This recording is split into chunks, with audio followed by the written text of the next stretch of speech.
ओइलू हो नाचे गोरी पंडित जी के टोली आज चली गोली तो फाट जाही चोली। ओइलू हो नाचे गोरी पंडित जी के टोली आज चली गोली तो फाट जाही चोली। लगा बुचिलाए जब एक पेड़ छुआ दे पंडित जी के बेटा हरी रेल के मुआ दे जादे छटपटाही बहुत रेल के मुआ दे।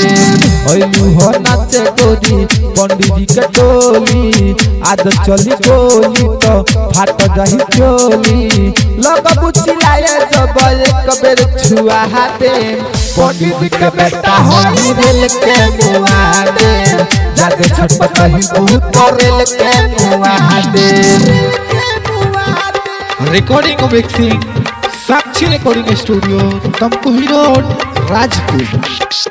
पंडित जी के बेटा हरी रेल के मुआ दे जादे छटपटाही बहुत रेल के मुआ दे।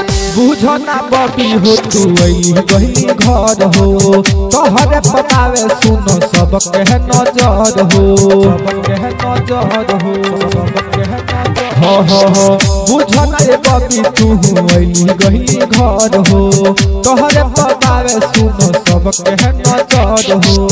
गदरल जवानी तोहर सबरो उड़ा दे गदरल जवानी तोहर सबरो उड़ा दे। पंडित जी के बेटा हरी रेल के मुआ दे जादे छटपटाही बहुत रेल के मुआ दे। Sakshi recording studio Tamkuhi road Rajpur.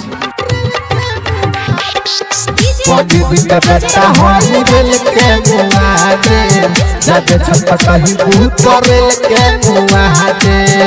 नाही सलम करना हो निगेटर तोहरो जवानी कहे पंडित जी बाबे तोर पंडित जी बाबे तोर पंडित जी बाबे हो नाही सलम करना हो निगेटर तोहरो जवानी कहे पंडित जी बाबे तोर। आदि तो अकेला होई खल छोड़ा दे आदि तो अकेला होई खल छोड़ा दे। पंडित जी के बेटा हरी रेल के मुआ दे जादे छटपटाही बहुत